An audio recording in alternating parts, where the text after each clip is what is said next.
Welcome into a solo edition of Blue Sky Live.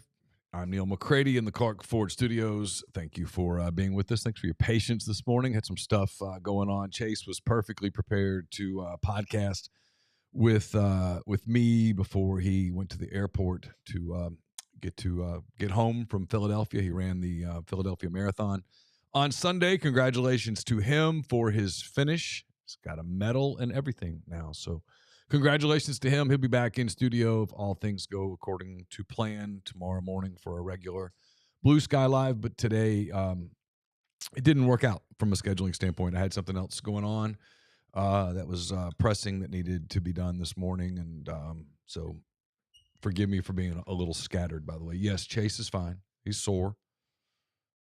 He ran 26.2 miles in Philadelphia, including some straight into a wind, which means you're running even further. So he's a little tired, but it's not on him. He was completely ready to podcast today. This is on me. Life, as someone said, life happens, and things have happened, and so we're trying to deal with those things. So first, let me tell you that Blue Sky locations all over Mississippi. If you're on your way up for the Egg Bowl on Friday, make sure you stop in a Blue Sky on your way back out of town, the Blue Sky Oxford especially.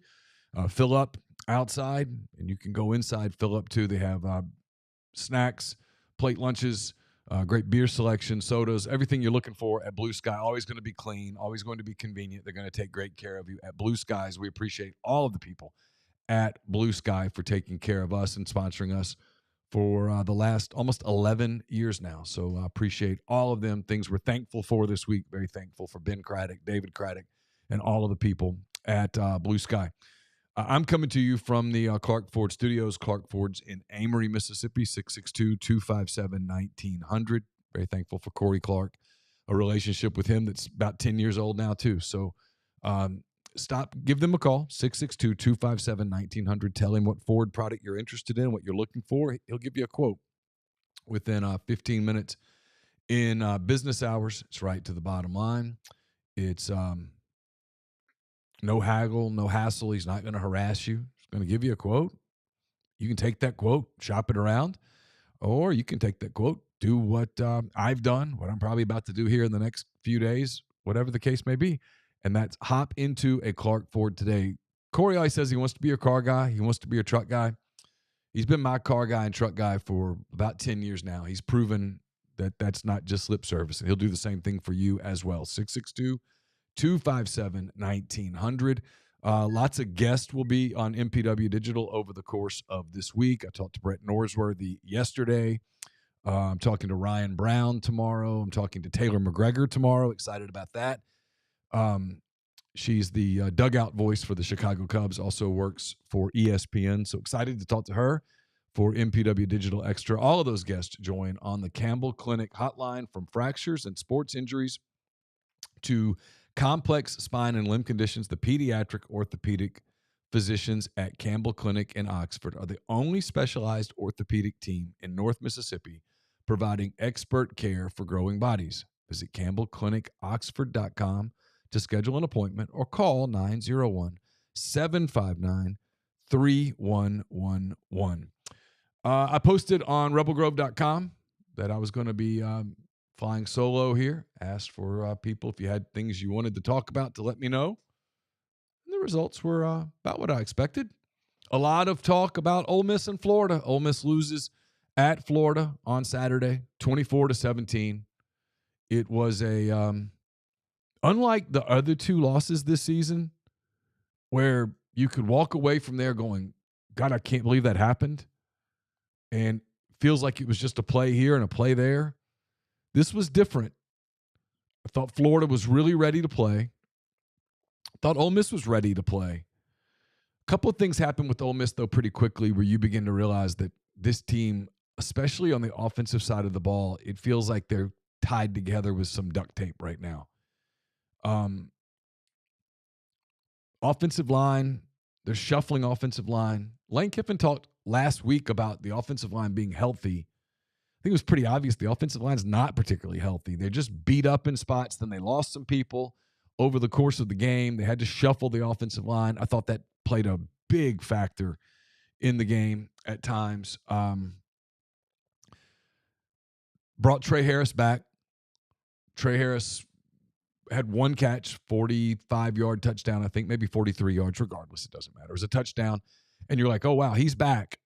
And then up 14-7, if I recall correctly, Ole Miss is driving. Harris gets hurt, appears to severely re-injure the same growing area that he had injured at the LSU game back a month ago. And from that point, the offense, I kind of thought looked like it was slow. And Lane addressed that a little bit Sunday night in his Zoom call with beat reporters. Jordan Watkins is playing through a hamstring injury that got re-aggravated. They've just gotten no consistency at all out of Juice Wells. Caden Priestcorn hasn't looked like himself this season at times. Daquan Wright got banged up, came back into the game, but wasn't the same player that he was early in the contest. And guys, this thing has been an issue all year. The ability for this team to establish a running game. A running game.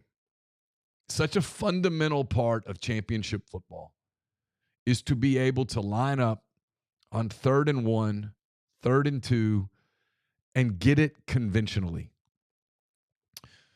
Before the season, I remember talking about people. I was in Dallas for SEC Media Days, and I did 8 gazillion interviews with other people.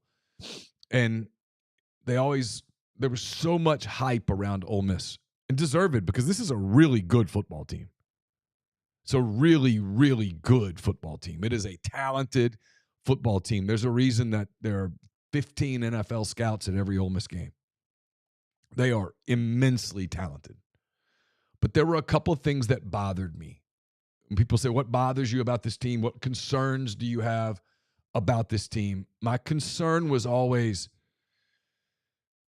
I got to where it was a line, and I hate that I repeat it over and over, but it rings true. And it's Quinshon Judkins was a giant pain in the ass last year, really for 2 years. People around him, off the field, him sometimes in the locker room, in the huddle, on the sideline. He could be a prima donna. The people around him were, I think, borderline dysfunctional. But it didn't change the fact that over the last 2 seasons, he was the best running back in the Southeastern Conference. You can talk about what's happened with him this season at Ohio State, essentially backing up Travion Henderson. To me, that's moot for the conversation. M-O-O-T, not mute, but moot for the conversation. They let him walk. They had a deal done with him, obviously, before the Peach Bowl. Otherwise, I don't think he plays in the Peach Bowl. I think he was going to go get in the portal and not play in the Peach Bowl and take his ball and go home. And Ole Miss desperately wanted him to play in the Peach Bowl. I think at the time they really wanted him to come back. They felt like the situation was amenable. They could fix it. They could at least sort of manipulate it through the course of another year. They would massage it, make it work. And then he played in the Peach Bowl. There was the incident on the field where Jackson Dart goes to Lane Kiffin and basically goes, get him out. And Lane Kiffin looks up at him and goes, I don't have anybody else. He's got to play. And he finished the game. I think he had 30-something carries. I thought he had an effective game that day. Ole Miss beats Penn State. It's a celebration. It kind of gets left in the aftermath of that game for a little while. And then something happened, I assume, based on what I've heard. I don't know this for a fact. And it's one of those things, before you report it, you'd love to be able to ask Quinshon Judkins himself. That hasn't happened, at least to my knowledge. I haven't had a chance to ask him. Did you ask for more money? Did you go back to renegotiate a contract that had just been finished? I think the answer to that is somebody did, close to him. And at that point, on the heels of what had happened at the Peach Bowl, Ole Miss just washed its hands of it. They divorced. And Quinshon left for Ohio State. By that point, Trevor Etienne, who was at Florida, who was Ole Miss's target in the portal, it wasn't a secret. He had gone to Georgia. They'd gotten their deal done. So Ole Miss was kind of left holding a bag. And so they did that thing where you just add a bunch of people. They went back and got Henry Parrish Jr. from Miami. They got Rashad Amos from, where's that, Miami of Ohio or somewhere. They added Logan Diggs from LSU. Logan Diggs, of course, this was after he had torn his ACL on New Year's Day in LSU's bowl game in Orlando, I believe. So, and then, of course, they paid to retain Ulysses Bentley IV, who had options. Because everybody tampers and everybody gets tampered with. So the whole tampering thing, in fairness to fans these days, I don't even hear fans bitching about tampering anymore.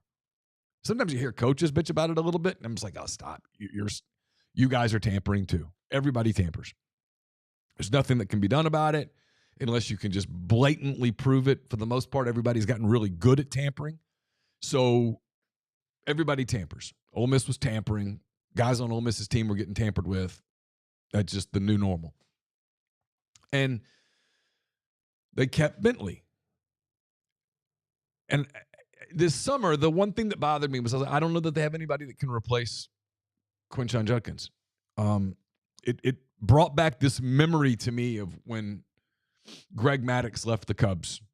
And the Cubs replaced Greg Maddux with the fact that I can still remember this tells you that it was emotional torture. Jose Guzman, Greg Hibbard, Dave Smith, and one other reliever. And they tried to say, well, look, we got these 4 guys. And I'm like, none of those guys are Greg Maddux. And sure enough, it ended up being a major problem for that Cubs team in the years immediately after Greg Maddux's departure for Atlanta. And I thought the running game was going to be a problem for Ole Miss, and it has been. It has been a problem. It has led to this Ulysses Bentley soap opera that have fans incredibly frustrated, both at the team, at the coaching staff, and at the media. And we've asked. Ben Garrett asked last night. He was the first person to ask a question on the audio call with Lane Kiffin. He asked. The answer was that it was nothing to do off the field, that it was basically just performance-based. They were looking for something. They were looking for a wrinkle. They were looking for a change of pace, et cetera, et cetera. You don't have to buy the answer. I don't have to buy the answer, but that's the answer. And nobody can hold a gun to his head and say, no, tell me the truth, damn it. It doesn't work like that. I mean, he's been asked all season, and that has essentially been his answer all season. You can choose not to believe it. That's your prerogative. Hell, I can choose not to believe it. It's my prerogative. I can't prove that there's something more. As I told somebody yesterday, in the wake of, or in the absence of news, rumors fill the void. It's always been the case. It's the case now. It's been the case with this. There are all sorts of rumors out there. I can't speak to any of them. I don't know. I can tell you the one that flew around on Saturday was shot down pretty harshly. So I don't know. I don't know why Ulysses Bentley hasn't played. I don't know why, if he wasn't going to play, he got trotted out. So the little background for the people who don't know how it works. We don't get any say in who we get to talk to player-wise on Monday and Tuesday. It's 10:27 right now as I record this. At 2 o'clock this afternoon, we're going to hear from Lane Kiffin.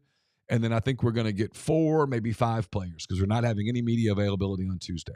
It's a Friday game, eliminating the Tuesday media availability, and that'll be the extent of it. Lane will be on the Wednesday SEC teleconference, and that's that. We don't have any say in who we're going to hear from today. It'll be a running media joke if we get Trey Washington. It's not fair to Trey. It's just one of those things that they typically, when things are bad, we get the guys that are best at corporate speak. Trey's very, very good at corporate speak. So we'll probably get Trey Washington and a handful of other guys. And we got Ulysses Bentley IV last week without asking for him. And I thought, had a couple of big carries in the win over Georgia. He's going to be a big part of Saturday's game at Florida. Well, Ulysses Bentley didn't get a single carry. Instead, they basically started Micah Davis at running back. I didn't go to the game. Chase went to the marathon.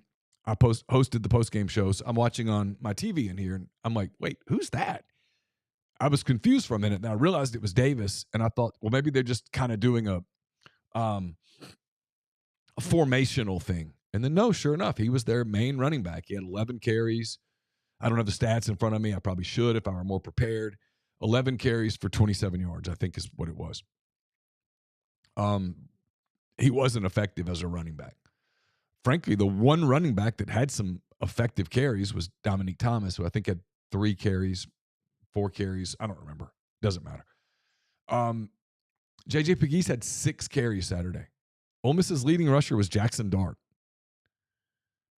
That lack of a running game, I thought, got exposed. I thought it hurt them for the first time. I didn't think that was the reason they lost to Kentucky. I didn't really think it was the reason they lost to LSU, but it was the reason they couldn't put those games away. I thought Saturday it was the reason they lost. When they couldn't get a running game going. On the flip side, Florida was able to get just enough of a running game going to sort of neutralize Ole Miss's pass rush. I thought defensively, Ole Miss had a pretty good game, especially starting like middle of the second quarter, all the way to that last drive. I thought Ole Miss defense was dominant for a while, and it gave the offense an opportunity to go score some points, and they just couldn't. Ole Miss scored 3 points in the second half.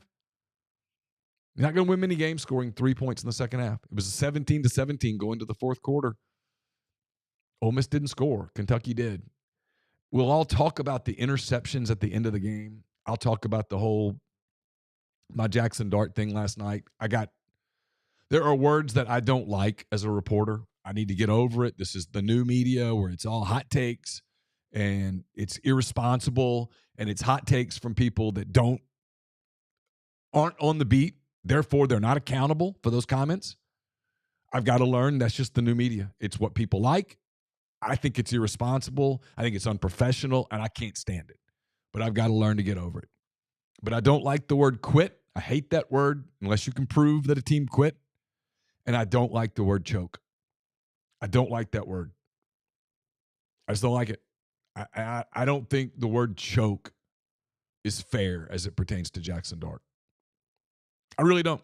I'll dive into it in a minute why I feel that way. But I don't. I think that's the wrong word for Jackson Dart.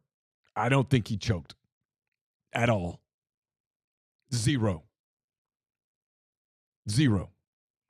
Tried really hard at the end, maybe forced something, sure. Choked, nah. I don't buy that. But we can talk about that in a minute. I'll get some of the questions and things in a minute. First, I do have to ask you if you've had Wendy's nugs dipped in sauce. Have you had them covered in sauce? Wendy's new saucy nugs take the crispy and spicy nugs you love, turn them up to 11. Choose between flavors like buffalo, honey barbecue, garlic parm, or if you're a real heat seeker, try spicy ghost pepper. Only on Wendy's signature spicy nugs. I dare you. That's 7 delicious ways to try the nugs you already love. Pick a flavor, grab some extra napkins, prepare to nug like you've never nugged before. For a whole new way to nug, it's got to be Wendy's at participating U.S. Wendy's. I'm going to do with these ads, guys, those of you who advertise with me, first, thank you. I'm incredibly thankful for you. I'm not going to have a voice at the end of the day if I read all of these. I'm going to kind of put these together a little bit. Please forgive me. I will make it up to you on another day. Super thankful for our friends at Comer Heating and Air, Southern Air Conditioning and Heating. These people are awesome. They've been phenomenal to us. Right there with the Craddocks, with Corey at Clark Ford, Comer Heating and Air, Southern Air Conditioning and Heating. It's been an incredible relationship with Eric and those people. It's getting cold out. It's not cold today, but cold weather's coming. If you haven't had your heating element checked, now's the time. Get in touch with Comer, Southern. Give them a call.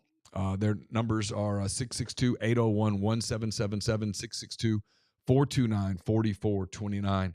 My postgame column on Friday after the Egg Bowl will be brought to you by our friends at Window Hero. It's if you've got you need window washing, pressure washing, gutter cleaning, gutter guards, everything in between, Window Hero takes care of you. WindowHero.com, 662-510-7077. I'll have a MPW Digital Extra brought to you by Rustic Revivals. Check them out at rusticrevivalsms.com. They make incredible handmade furniture. It's beautiful, Josh and Ashley Pierce. They have great work. So go to their site, use the code REBELS20 for 20% off. Brought to you by our friends at, I had 10 Weekend Thoughts, I should say. It's up at rebelgrove.com. It's brought to you by Andrew Sego Wealth Management. Whether you are want to meet his office in Collierville or prefer Zoom from anywhere, you can schedule a free discovery meeting and talk to him about your retirement plans. It's rebelsretire.com. We're brought to you by Grenada Home Center. They've got everything you're looking for: paints, countertops, granite, quartz, window treatments, plantation shutters, and more. It's 1301 Sunset Drive, Suite H in Grenada, or you can call them at 662-226-3127. I can't speak highly enough of the people at Arnett's Fine Jewelry. I had to go in there the other day. Carson bought a gift for his girlfriend. It had a tangle in the chain. I took it in there. They fixed it in no time. They'll take great care of you. It's Christmas time. Black Friday is on Friday in addition to the Egg Bowl. It's the official kickoff of Christmas shopping season. So if you are shopping for jewelry, please go to Arnett's Fine Jewelry. It's in the old Lamons Jewelry Building, North Lamar Avenue in Oxford. Arnett's wants to be your jeweler. And while you're in town this weekend, stop at the College Corner in Oxford, just off the Oxford Commons. In the Oxford Commons, I should say, right off of Sisk Avenue. They also have 2 locations in the Jackson area, and you can look online at collegecornerstore.com. All right, so let's see. Yeah, Carson making moves. Yeah, he's 18 years old. He's a good kid. He's a sweet kid. All right, where was I? I got to catch up. My brain got lost. It's not the first time. Won't be the last. All right. Bear Shark 18 says, aside from Bentley, I would be curious to hear thoughts on the common threads in all 3 losses. I don't know whether this is a luck thing, whether it is just the law of averages, whether it's some weird cosmic karma thingy. I don't think that. I'm just trying to come up with explanations. Or whether it's just sports. But a year ago, if you think about it, Ole Miss played 4th quarter games with Tulane, LSU, Arkansas, Texas A&M. Those 4 for sure. Auburn to a lesser extent, and even Mississippi State to a much lesser extent. And they won them all. They won every one of those games. The 2 games that Ole Miss lost last year, at Alabama, at Georgia, were games that were kind of out of hand. They weren't competitive in the 4th quarter. I mean, I think if we're just being honest, they weren't. This year, Ole Miss has blown out the 4 non-cons, blew out Arkansas, blew out South Carolina. I mean, put Oklahoma away in the 3rd quarter. I never thought that game was competitive after Ole Miss took a 2-score lead. I know I'm missing something. My brain is shot today. And really, the Georgia game wasn't competitive in the 4th quarter. That game was in hand. I mean, I guess there was a world where Ole Miss could have lost it, but it would have taken something fluky, like a blocked field goal, return for a touchdown. It was going to take something weird. That game was not in doubt in the 4th quarter, at least in my opinion. I had my column written, I'll tell you that. The 3 games they've played that were in doubt in the 4th quarter, they've lost them all. I don't know why that is. A couple of different times. I mean, so it's a common thread. I'm brainstorming here as I talk out loud. The common thread is the inability to put games away. They were up a score on Kentucky, driving to make it a 2-score game. They would have won the game. And they couldn't get that score. They had a bad turnover, if I remember correctly, that sort of stunted momentum. At LSU, There was a lot there. I mean, we could recount it all. There was a lot there. It's the reason when everybody said, well, change one play, I'm like, no. I mean, I thought that the end of the first half was a disaster for Ole Miss in that game. There was a turnover, if I recall correctly, that gave LSU a free 3 points late, right before the half. And then Ole Miss couldn't, even when they had a lead in the second half, they had 3 opportunities, if I remember right, to extend that lead to 2 scores, to make LSU one-dimensional, and they couldn't do it. They didn't get those scores, and then you let another team hang around, and they have SEC athletes too. That's part of the conversation I had with someone this morning. I mean, Florida's guys, they didn't pick up the uniforms at the local Walgreens that day. I mean, they're SEC athletes too. And so you let that game become a one-quarter game, and Ole Miss did. And if you make a game a one-quarter game, I mean, any SEC team, with the probable exception of Mississippi State, can beat anybody in a one-quarter game. Look at the season we've watched this year. Vanderbilt beat Alabama. Arkansas beat Tennessee.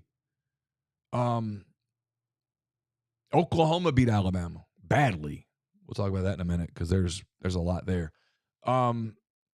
This is where we are with SEC football. If you make a game one quarter, well, anybody can get you in a quarter. Anybody. I mean, South Carolina whips Texas A&M. The list goes on. I mean, if you make it a one-quarter game, there's not enough difference between the top of the league and the middle of the league to say, oh, well, the middle of the league can't beat you if you shorten the game and make it one quarter. Of course they can. We've proven that that's the case. So that's the commonality, I think. I'm not sure I fully answered the question, but that's where my thoughts went. Should we see staff changes at major positions? Look, I think you have to, if you're Lane Kiffin, I think you have to do a look in the mirror at the end of the season. It's on offense. There's a lot there. Defensively, Ole Miss's metrics, man, they're elite. I mean, I don't have them in front of me, but it's like somewhere between 1st and 6th in every major category. I mean, that defense has played well enough for Ole Miss to be undefeated. No one has lit them up. No one. I mean, nobody. I don't even have the numbers in front of me, but I think the team that scored the most points was Arkansas, and so much of that came in the second half when Ole Miss was mixing and matching a little, and obviously the intensity was gone. And you know, give the young quarterback credit; he made some nice plays, but that game was never in doubt. And so, in games that were in doubt, they've just given up nothing. I mean, they gave up 23 to LSU in regulation. You should win that game. They gave up 20 to Kentucky. You should win that game. They gave up 24 to Florida. Some of that on a short field because of a muff punt. You should win that game. You should win that game if you get those numbers. This is a team that should be 11-1 right now. I mean, I'm saying, hey, 3 close games, you win one of them. 10-2 right now. Or 9-2, 11-0. You know what I mean? 10-1, 9-2. On their way to 11-1. On their way to 10-2. That's where this team should be. It's not where this team is, but it's where it should be. When you say, well, why isn't it? It's running back. It's offensive line. It's some evals, frankly, in the portal, most of which are on the offensive side of the ball. If you look at the defensive evals, they're really good. I mean, think about it. Princely Umanmielen, Walter Nolan, Pooh Paul, to a lesser degree, TJ Daugherty. I brought him in a year earlier, but you know what I mean? Trey Amos has been, I mean, he's got a shot to go in the first round of the NFL draft at this point. Yam Banks, who, by the way, is having season-ending surgery. He was injured on Florida's first touchdown, if I recall correctly. He's out for the season. Lane Kiffin confirmed yesterday, but he was terrific. Jaden Kennedy's been really good. I'm probably leaving people out who've played really well. Lewis Moore came in and I thought played okay on the back end the other day. They've had a lot of really good defensive evals. They haven't been perfect, but they've been pretty close. Offensively, they brought in offensive linemen that I'm not sure we're any better than what they had. And that created some chemistry issues. It created some culture issues in that room, I'm told. We covered the running back thing. Lane Kiffin referred to Juice Wells' season as an up and down season. I would argue that's generous. They did really well with Daquan Wright. He's been a game changer for them, a game saver probably for them. So yeah, I mean that I think you have to evaluate a number of things. You have to evaluate your offensive transfer portal evals, and I think you have to evaluate line play, running back play, moving forward. And I don't know where things stand with Charlie Weiss Jr. and the FAU job. I haven't had the time to put any work in on that. What was the other question? Primary transfer targets? No, I mean they're I'm sure they've got a long list. I haven't seen that list yet. There was a defensive lineman from somewhere yesterday. I saw it. I made a mental note of it and actually wrote it down somewhere, but I don't have that in front of me, where I saw that Randall Joyner had followed him. That doesn't necessarily mean anything. By the way, people will do this. We're getting into Twitter following season, where just because a position coach follows someone that jumps in the portal, everybody goes, oh, see, they're after him. Not necessarily. That just might mean, hey, this is how you touch base. You have to follow them. They follow you, and then you can send a direct message, stuff like that. That's where a lot of that is. Rebs Rockham, where's your go-to site when you need an idea for something on the grill? It's a good question. Laura sent it to me yesterday. By the way, I'm having big green egg problems last night. That was almost a disaster. I'm having spring problems again with this loading spring on the back. So it always happens at the holidays. Always. Every time happens at the holidays. Meat Church is typically where we go for ideas. I like a lot of their stuff, to the point where I'm this close to splurging and buying myself a Traeger, because everybody talks about Traegers. And I used to go, oh, you're cheating. And then I look at the food that comes off the Traeger and I'm like, that's perfect. So I'm thinking about a Traeger. Reb, CJ, hope you got good news at the doctor. I don't know. He's going back for an MRI in a couple hours. So fingers crossed. He's going to try to grind through it one way or the other. He's a really tough kid. I'm super proud of him. He's a tough kid. He's playing through pain. It's frustrating for him. It's his senior year. He's got a good team. They play at a really high level against a lot of other really good teams, and he's just not 100%. He's really trying hard. He's trying. He just wants to win. He doesn't care about scoring goals this year. He just wants to win. And he's not fully well. And it's one of those things where, because of the world that I work in with football and basketball and stuff, I see that. You see the frustration for guys at the college level when they're not healthy, and it's so mentally taxing. And it's why whenever I see somebody get hurt, whether it's Ole Miss or the team that Ole Miss is playing, maybe because of Carson's career, I just get sick. I get sick for the kids. I was sick for Yam Banks the other day. When Taylor Green got hurt against Ole Miss, I hated it for him. I mean, you just know how hard these kids work. And then when they go down like that, just how much of their world is wrapped up in that, and how badly they want to be on the field, how badly they want to be effective and 100%, and how much work that we, the fans, don't see. We don't see the 6 a.m. workouts that are brutal. We don't see the extra time in the gym. We don't see all the practices and all the stuff that goes into getting ready for Saturday or whatever night you play soccer or whatever the case may be. We don't see that. We just see the game.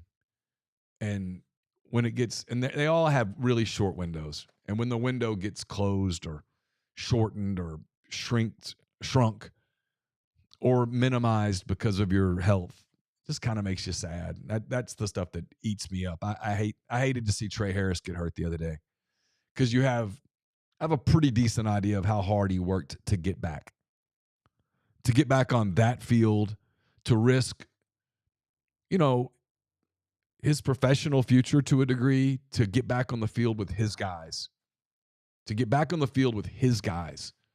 And then to have the touchdown and probably in his mind go, maybe I'm back. And then to have that play happen where you're back to square one and realistically you're not going to play again with this group of guys. That's hard. That's brutal. That's a mental thing. That is an emotional thing. And I can see it with Carson. He knows this is the last couple of months that he has to play with Jeremiah and Asiel and Will and these guys that he's played soccer with since, like, in some cases, like the 5th grade. I mean, these are his friends. These are his guys. That's who in his mind, that's who he goes to battle with. And so I live it with him. And so when I see it at the college level, I catch myself being extra defensive of the kids when people criticize. I don't know why. It's a new thing for me. It's something, like I said, it's something I have to get over. But yeah, injuries suck. And they're a big part of sports. And for this Ole Miss team, back to the running game thing, I mean, like, as crazy as this sounds, I think a healthy Henry Parrish and Ole Miss wins on Saturday. But injuries are part of the game. Everybody's got them. Texas has one right now with Quinn Ewers and his ankle. I think he's getting an MRI on it. I mean, it's conceivable that he took him to this place and he might not be able to go to the finish line. And you see that everywhere. And you hate it. You hate it for kids, but it's the cruel part of sports. All right, let's see. Other questions. Sorry about that. Got off track.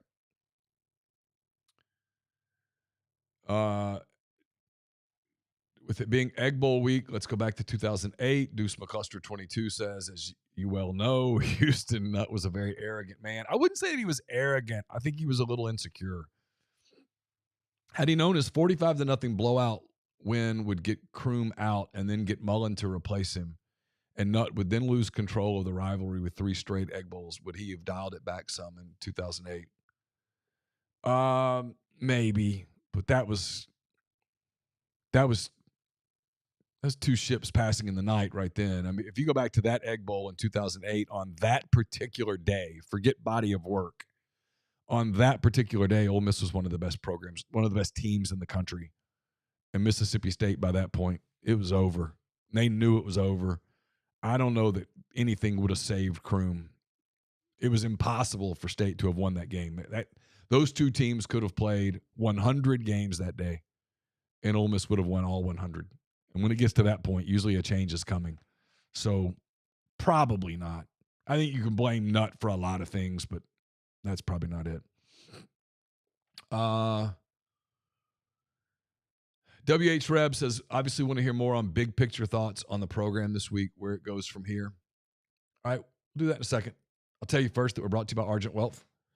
Argent Wealth, based in Ridgeland, Mississippi. They've got clients in more than 20 states. You've probably heard Mind on My Money with Martin Palomo. They just want to sit down with you and talk to you, see if it's a good fit. If it is, they'll help create a financial plan built just for you. It's myargentwealth.com.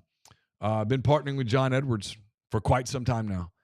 John Edwards Regency Travel Incorporated in Memphis. If you're trying to plan a trip that creates a lifetime of unique memories, get in touch with John. I know a lot of you have. People give us rave reviews about their experiences with John. 901-494-3387. Tell him that you heard about his travel agency on the podcast. You'll get $50 off, not 50%. That'd be cool. $50 off your first booked trip. Get the beautiful, healthy smile you deserve at Corinth Dental. Dr. Bubba McQueen, Dr. Jenny Beth Hendrick are devoted to restoring and enhancing the natural beauty of your smile using conservative, state-of-the-art procedures that will result in a beautiful, long-lasting smile. Check them out at corinthdental.com. I will have a what he said, what he meant to you later today. It's brought to you by myperfectfranchise.net. Andy Ludicky at myperfectfranchise.net. It's been with us for years now. He owns multiple franchises and businesses, uses his expertise to help others find their American dream through a very thorough and free consultation process. So call Andy and put your life and your career in your own hands. It's myperfectfranchise.net, Andy at myperfectfranchise.net, or 404-973-9901. We're also brought to you by our friends at Parish Brewing Company, home of Ghost in the Machine, which is a fantastic beer. Also, Dr. Juice, Cane Break, and others. So wherever you get beer, whether it's at the bar or at your grocery store or wherever the case may be, please look for Parish products. You will be super glad you did. We're also brought to you by Dead Soxy. You can elevate your game day look with socks that financially support the Rebels. Every step you take shapes the future of Ole Miss athletics. Go to deadsoxy.com. Choose a subscription that fits you the best. You also can get 25% with the subscription, 25% off member pricing, free shipping, and a free pair of Juice Kiffin socks. So upgrade your socks today. And as always, stay soxy. All right, so back to the questions. All right, so where the program is today. I mean, the program's in great shape. I think you're on your way to 9-3. I posted this in 10 Weekend Thoughts. I got one of the numbers wrong, so I'll correct myself here. If you told any Ole Miss fan, I'm guessing, you guys can correct me if I'm wrong, on the night of the 2019 Egg Bowl when Ole Miss lost to Mississippi State, the whole Elijah Moore urine thing, pretending to be a dog stuff, got the penalty, missed the extra point, lose the game, fire Matt Luke, the whole thing. If someone had told you, and I'm going to throw 2020 out, we're going to pretend it didn't happen. If someone had told you that in 2021 through 2024, Ole Miss would win 10 games, 8 games, 11 games, and 9 or 10 games. We'll talk about the college football playoff in a minute. But for the sake of this, let's say that Ole Miss is not making the playoff. They're going to a bowl game with 9 wins. And obviously, 1 + 9 is 10. So 9 if they lose, 10 if they win games. Everybody would have taken that. I mean, you all would have taken that. The fact that a potential 10-win season, including a bowl game, is not satisfactory, is not satiating, is a sign of where your program has gotten. I watched on social media, it popped up on Saturday night, Arkansas beat Louisiana Tech on Saturday in Fayetteville to improve to 6-5, to get bowl eligible. 6-5. And Sam Pittman's in the locker room with a bowling ball. They're celebrating 6 wins. And I thought, 4 years ago, Ole Miss did that.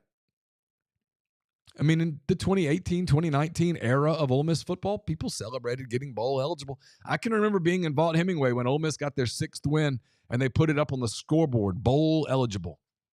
You're past that.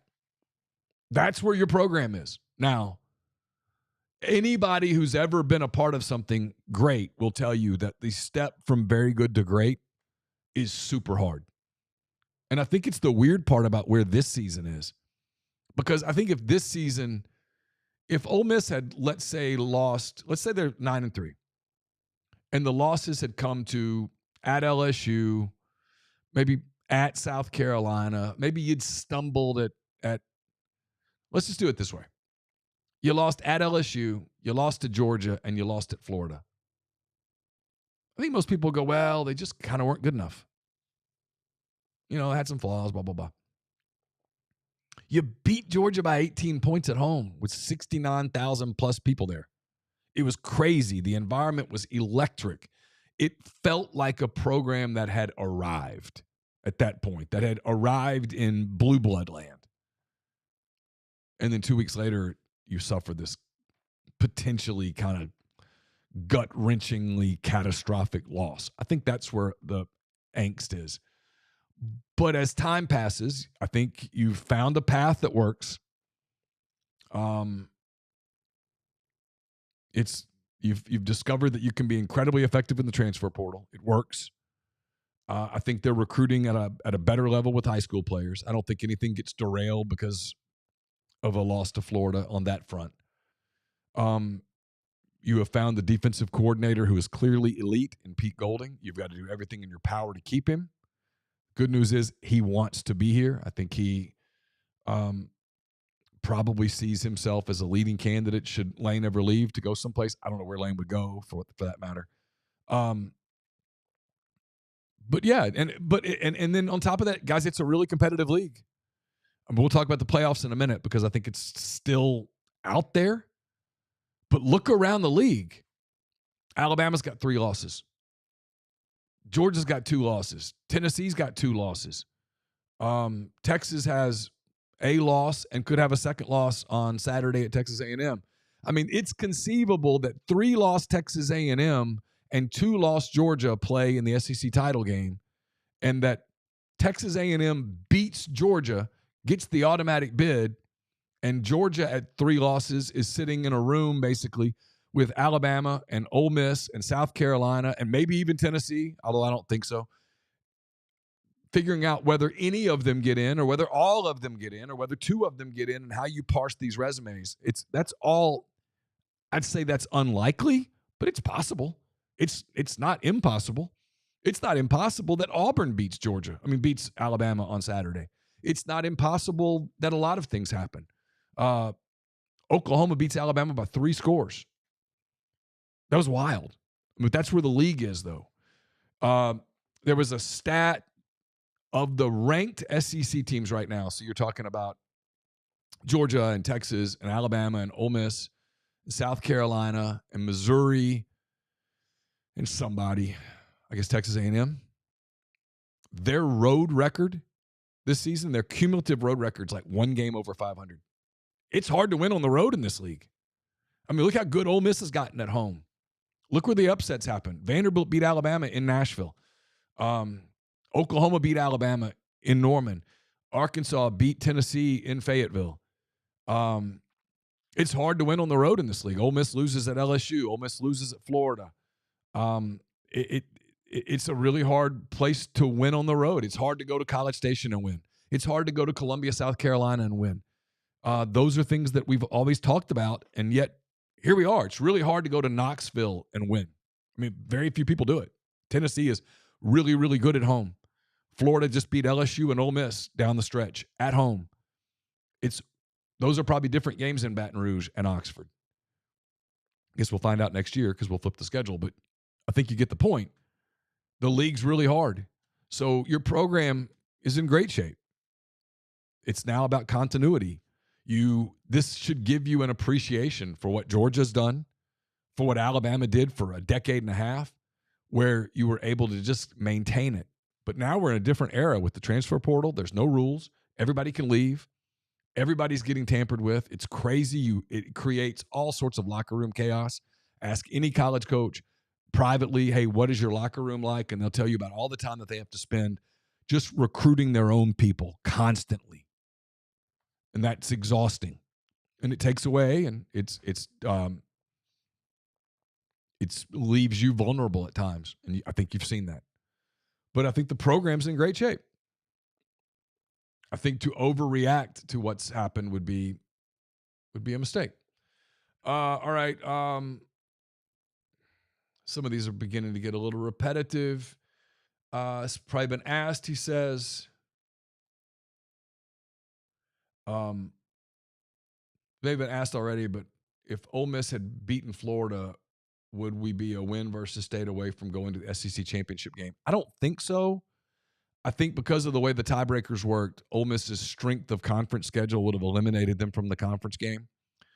The painful part for Ole Miss on Saturday is that very clearly today, if Ole Miss had beaten Florida, you would be a win over Mississippi State away from hosting a first-round game, December 20th or 21st. I mean, if you want to mourn something, that's what you're mourning. I could be wrong. If I'm wrong, I'm wrong. It doesn't matter. I think the way that the tiebreakers worked, even going back a week, had Ole Miss gone undefeated the rest of the way, the winner of Texas A&M was going to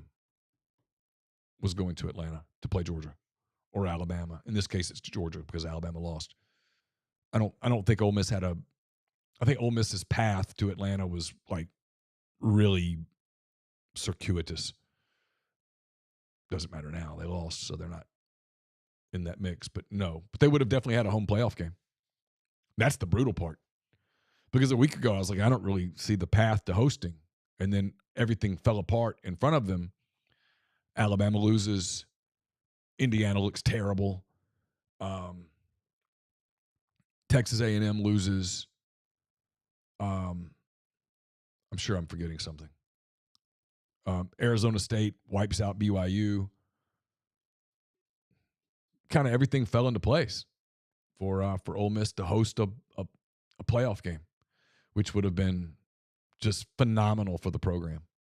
Incredible for the program, for the city, for the area, just for people's psyche. 4 or 5 days before Christmas to host a playoff game in Oxford.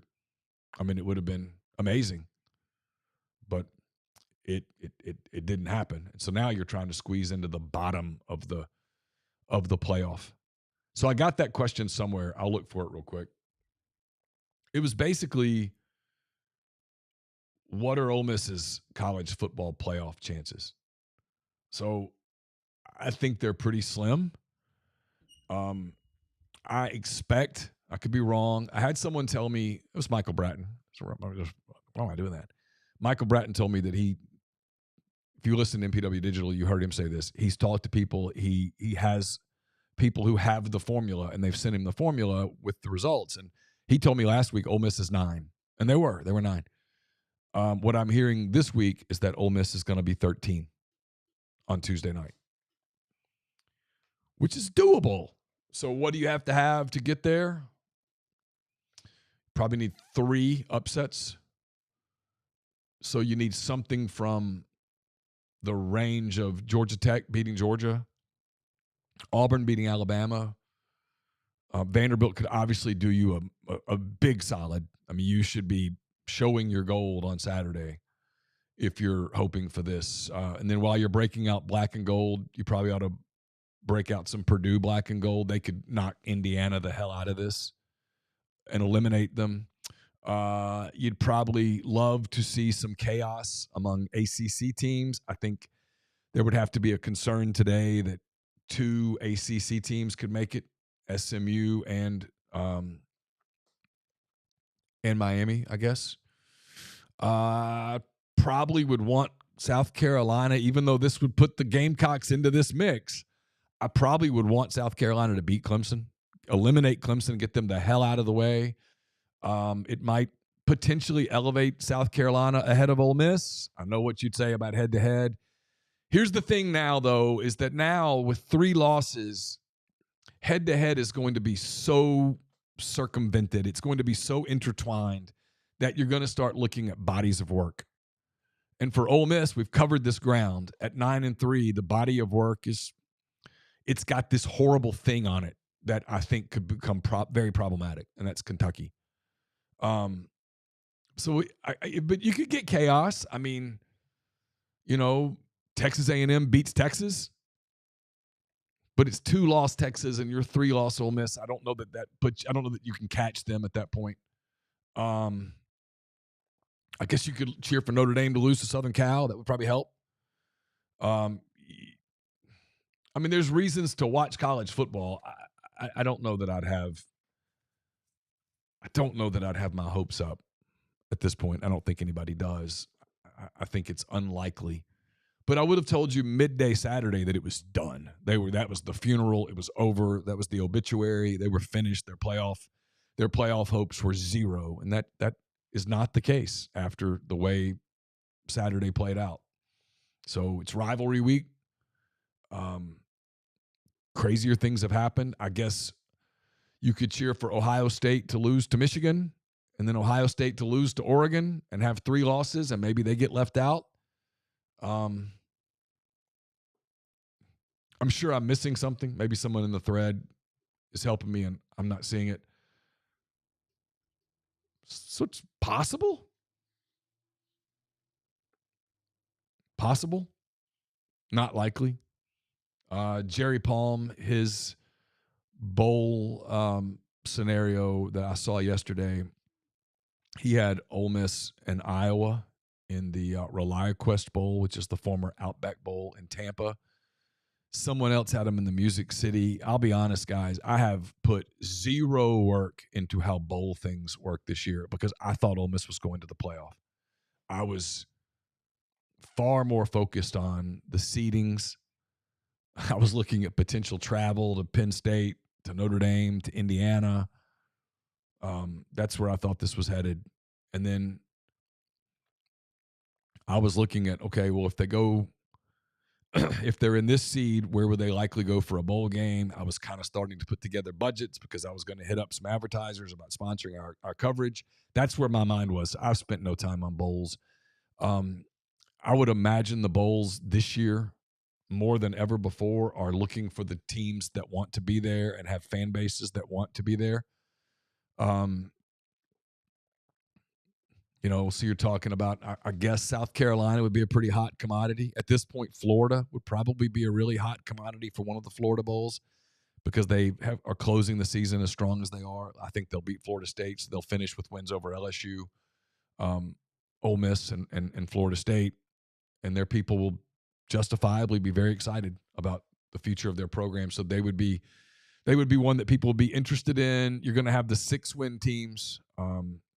Oklahoma, Arkansas, Vanderbilt.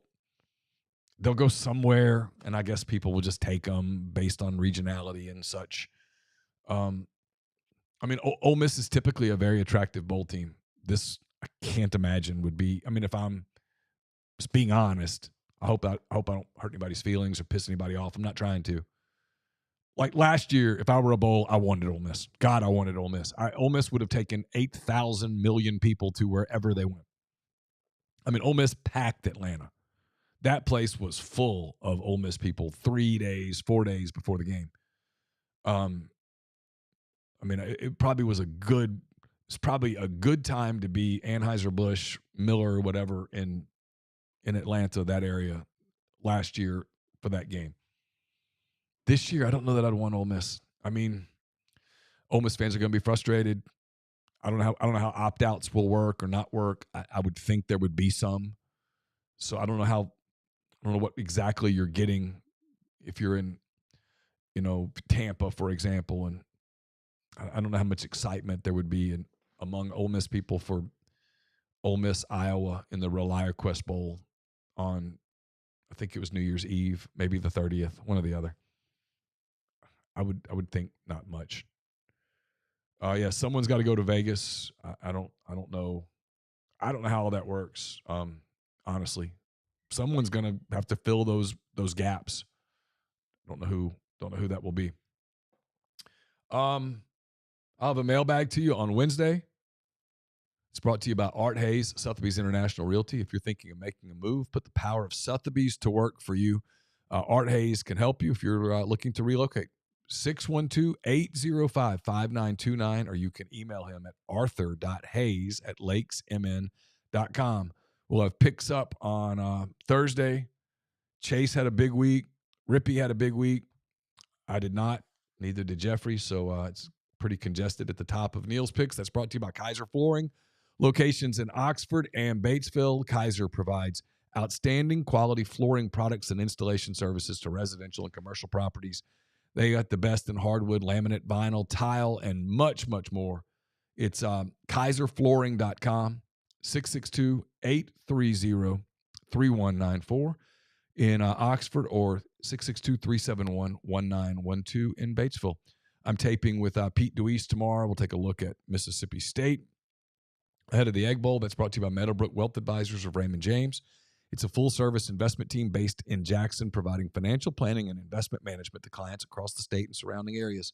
Ryan Geary and his partners are a local team that utilize the strength and resources of a national firm to bring their clients an impeccable level of service. It's 601-368-2215 or ryan.geary@raymondjames.com. Raymond James and Associates Incorporated, a member New York Stock Exchange, SIPC. Let's see. Forgive me, I'm losing my voice a little bit. Let me grab a sip here.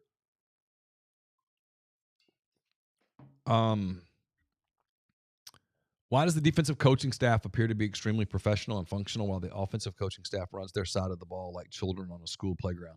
This is Brian Rippey's theory. There's a little truth to it. I don't know that I'd go that far. But look, all the drama and the games and stuff, that's getting played on the offensive side of the ball. Offensive linemen are healthy, but they don't play. Trey Harris dresses, but he doesn't play. Doesn't warm up, but he dresses. All of the stuff with the running back deal, with can't get answers on different people, why this person hasn't played, why this person hasn't played. It's all on one side of the ball. The other side of the ball is like it's been elite all year. I can't speak to that. I don't know why, but I notice it. I think it's a fair observation. I can't begin to explain it. It's one of the things in today's college football where there is so little access, and I'm not one to complain about that, but we don't see any practice. We haven't seen practice since like the second week of fall camp. Look at me, I did it. Preseason camp. It's not fall. It's 98 degrees. We haven't seen it. I don't know. I can't. So when he says, hey, these people aren't performing in practice, I'm not there to tell you that they are. I haven't seen it. I have no way to question what he's saying. When people like grill him, what am I supposed to grill him on? I have nothing other than the games at my disposal to formulate questions, theories, beliefs. But obviously something's going on offensively because they have all of this weirdness about them that only seems to happen on one side of the football. And so yes, the question is, Ptolemy 1 says, is this a legit observation? I think so. I think so. I think it's more than fair. But I can't break down why that is happening. I mean, I could make some suppositions, but I'm not really comfortable doing that because I could be completely off, and then you put that out into the ether and people turn it into something you said. And I don't know. It could be just coincidence. We talked about the rankings. Who makes the decisions about who plays? Well, I mean, look, coaching staffs make decisions. Position coaches make decisions. Coordinators make decisions. But at the end of the day, Lane Kiffin's the head coach. Personnel decisions ultimately ride on the head coach. He has the ability to overrule coaches. I don't think he fools with the defensive side of the ball. I think that's all Pete Golding. But offensively, I mean, the buck stops with Lane Kiffin. Period. Why does the defense seem to make halftime adjustments and play better the second half? The offense does just the opposite. Billy Napier made a very interesting statement on TV before the game. He said they just needed to get through the scripted plays and settled in. This sounds like we aren't very good on that side of the ball as the opponent makes adjustments. Why? It's a fair question, Bill, for Rebs. It's a fair question. If you go and look at second half statistics for the most part this year, now throw away the non-con games because, again, man, they were trash. You learned nothing. They didn't have a great second half against Kentucky. They didn't have a great second half against South Carolina. Now, they were way ahead in that game, and so I'm careful with that one. They did not have a good second half at LSU. I don't think the second half at Arkansas factors in because the game was over. So I'm reluctant to really put much judgment into that game. Both teams were just trying to get done. They had a pretty good second half against Oklahoma, and they obviously didn't have a good second half against Florida. They did have a pretty good second half against Georgia. So it's a really small sample size.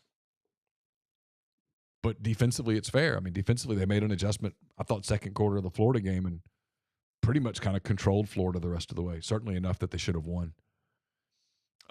Changes that we anticipate, kind of covered that. If Kiffin can't make meaningful changes, is making the playoffs realistic? Yeah, making the playoffs is realistic, and I think he will make meaningful change. He has proven in the past that he is willing and able to make changes. So, yeah, listen, I think there will be changes. Slim Daddy J says Peter Burns thinks Ole Miss gets in. I heard that. I was at the doctor with Carson, and they had SEC Network on in the waiting room.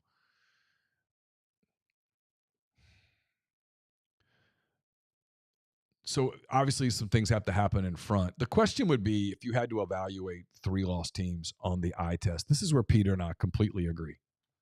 I don't know how you can put Alabama in after what you saw Saturday at Norman. I really don't. I don't know how you can look at Alabama on Saturday in Norman and go, that's a playoff team.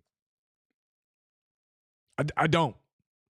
For that matter, I don't know how you can do it with Indiana because that team was completely outclassed by Ohio State. It was not even close. I had it on this TV right here. It was not a competitive football game.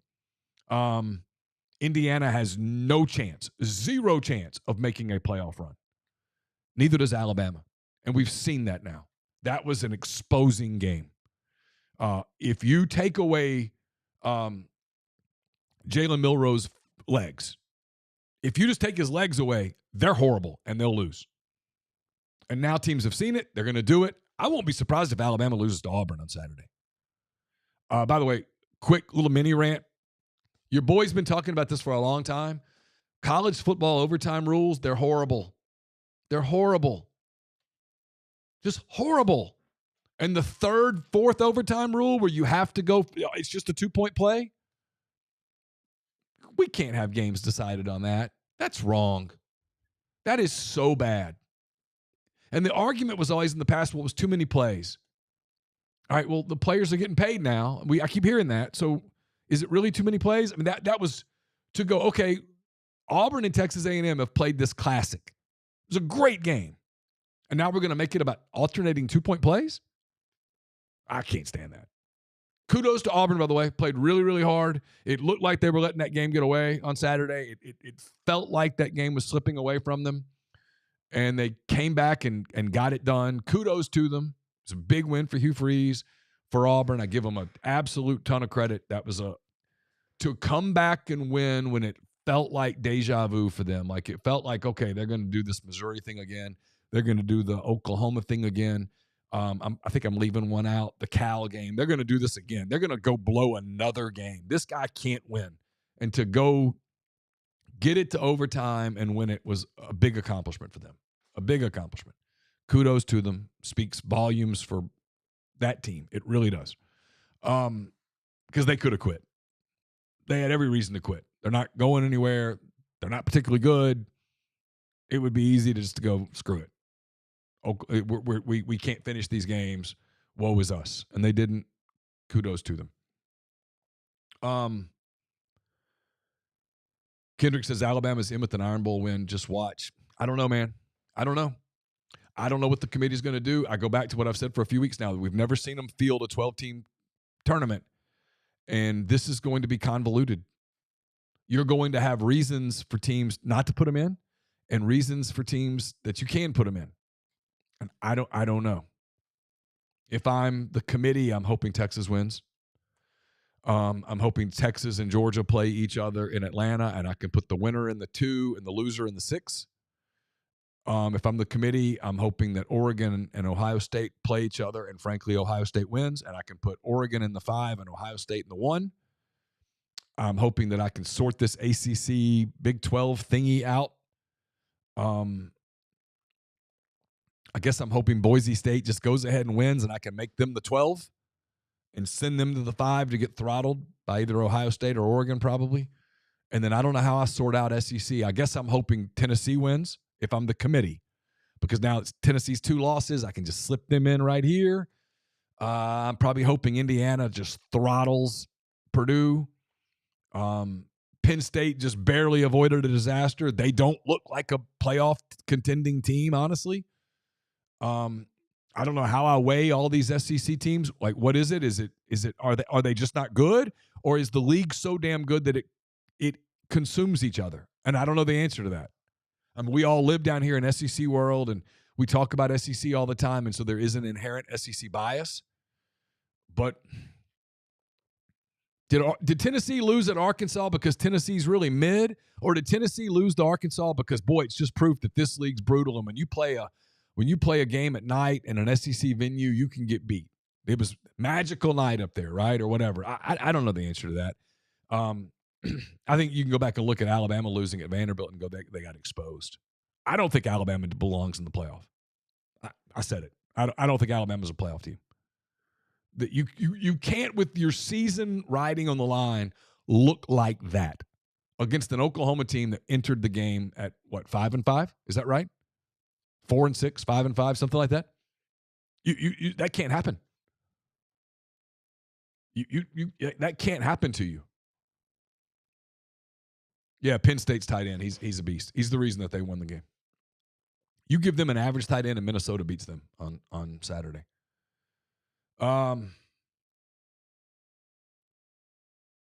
was I? Starting to wrap it up. Davis says, what's left to even say? I don't know, man.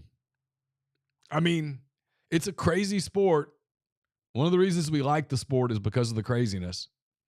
And then you get the craziness, and when you're the victim, or your team's the victim of the craziness, you don't really like it. I'll tell you what I'll finish with. I saw something last night that I didn't like on social media, and I shouldn't have taken the bait and responded, but I did. So I'll tell you why.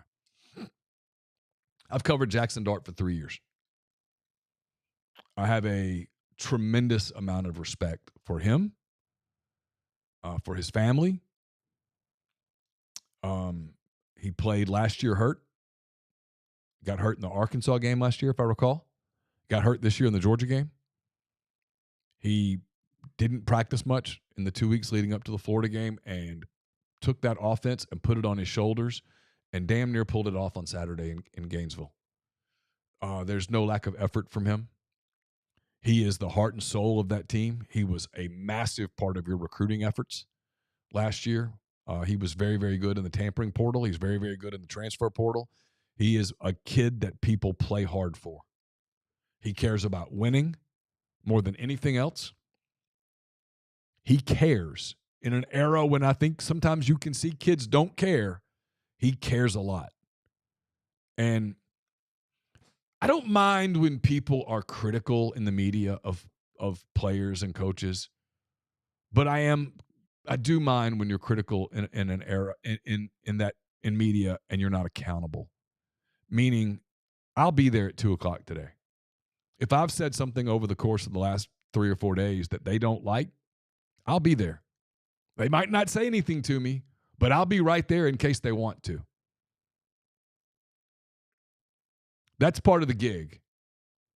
I've been critical before. I've gotten tongue lashings from Tommy Tuberville, from Nick Saban, Cliff Ellis, Andy Kennedy.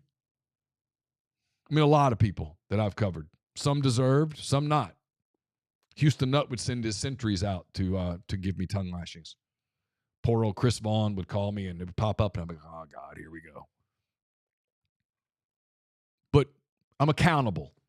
In that 2008 season, not 2011 season, when it went to hell in a handbasket for Houston Nutt. And I'm not making this about me, but I'm explaining what I mean. I was critical, very critical, starting with the Vanderbilt game, which was in September. Ole Miss lost 30-7, I think. It was 30-0 late in the fourth quarter when I went down and I asked Pete Boone for his comments, and he said it's unacceptable. And I wrote that word, and it pissed off Houston Nutt. And I was the black sheep of the family for the rest of that football season. But, guys, I was there. I went to practice. Back then we had so much practice availability, you were begging them to close some practices. I went every day. And it was awkward, and it was uncomfortable, and at times it was kind of miserable. But I went because it was my job to be accountable. I picked them to lose by a lot of points, and usually they did. And then the one time against Arkansas when it was close, and Houston Nutt says it wasn't no 49-10, was it, Neal? On Monday, I was at practice. And so when you say that Jackson Dart choked, it's a big word. Because you're saying that a moment got too big for a kid. That's what you're saying. He couldn't handle the big stage. You're saying that you need to be accountable for that. You're going to say that, you need to be there. You want to say that he choked? Say it to his face. Give him an opportunity to respond. Be in a press conference, say, was the moment too big for you? Because that's what you're saying when you say someone choked. You're saying that they weren't mentally strong enough to do it. And I pushed back. Probably shouldn't have, but I pushed back. I said this on the message board. I'll kind of close with this. I have a daughter who is literally 2 months older than Jackson Dart. 2 months. And sometimes when I'm covering these people, I'll think to myself, I'm going to brag on Caroline for a second. She's held a job, sometimes 2 jobs. She's an officer in her sorority. She's in the Walton College of Business at Arkansas with a 3.9. She's a really put-together kid, really sharp kid. We don't have to do a hell of a lot of parenting with her. Really none at all, frankly. I mean, high school and college combined that I know of, she's done one dumb thing. Pretty good for a kid. I can't say that at all. But if I put $1 million in front of her and fame and a jet deal and all of those things, that would be a lot of temptation to do some really stupid shit. And Jackson Dart has all those things, and I'm sure he's done some stupid stuff. But he's always accountable. Win or lose, he comes to the media room. He didn't want to come to the media room after that game at LSU. He could hardly talk. He was devastated. He was devastated on Saturday in Gainesville. I wasn't there, but I saw it on television. And he still showed up. And he still spoke to the media. And he took accountability. He didn't drop those passes. I'm not criticizing anybody who did drop. It happens.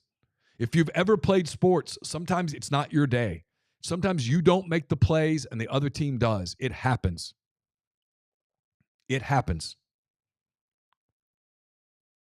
Sometimes a game's really close and it comes down to a few minutes and one team gets it done and one team doesn't.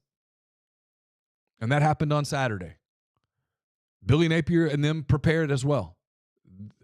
They coached, they played, they practiced, they had a plan. They came to win the game. They weren't there for a paycheck. They were there to win the game. Ole Miss was there to win the game. The way the rules work, both teams can't win the game.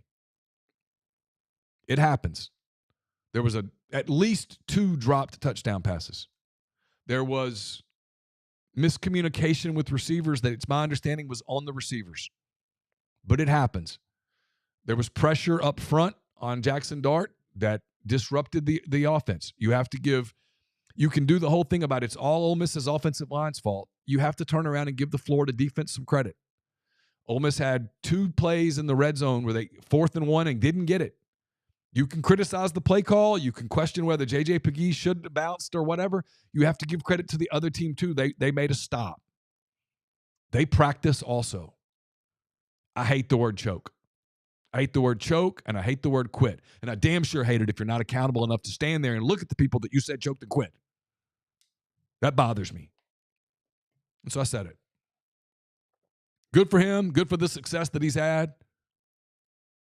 Good for you. I don't cheer against anyone's success. I'm glad you've had success. But that's not his legacy. There's about legacies of a 21-year-old kid. You can tell me the legacy of a 21-year-old kid is 2 passes in one game? Where's that program today without Jackson Dart? Where's that program if Jackson Dart had just decided, you know what, screw it, man, I'm going back to Utah. I'm going to transfer to BYU. When they brought in Spencer Sanders, if he said, screw it. He and Kiffin by that point, that the end of that 2022 season, it was a little icy. He stuck through it. He went to work, did better, improved, had a magical season last year, has had a really good season this year. No, his legacy's not a couple of throws at the end of a Florida game. It's just not. That's wrong. If we're going to do that, not many people ever leave with any legacy at all. I pushed back on it. I think it's wrong. I thought it was unfair, and I thought it was unprofessional. I never, in a million years on the list of things what went wrong on Saturday, Jackson Dart's not even on my list. He's not even on my list. He ran for 70-something yards.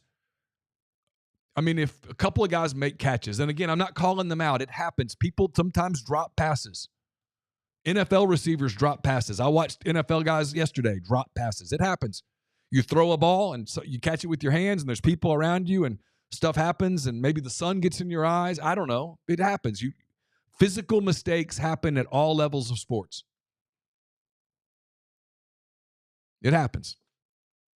But let's say that a couple of those didn't happen and they get caught. We're not having this conversation. No, we're talking about, hey, does Jackson Dart go to the Heisman ceremony? Sports are fickle. The margin between winning and losing is really thin.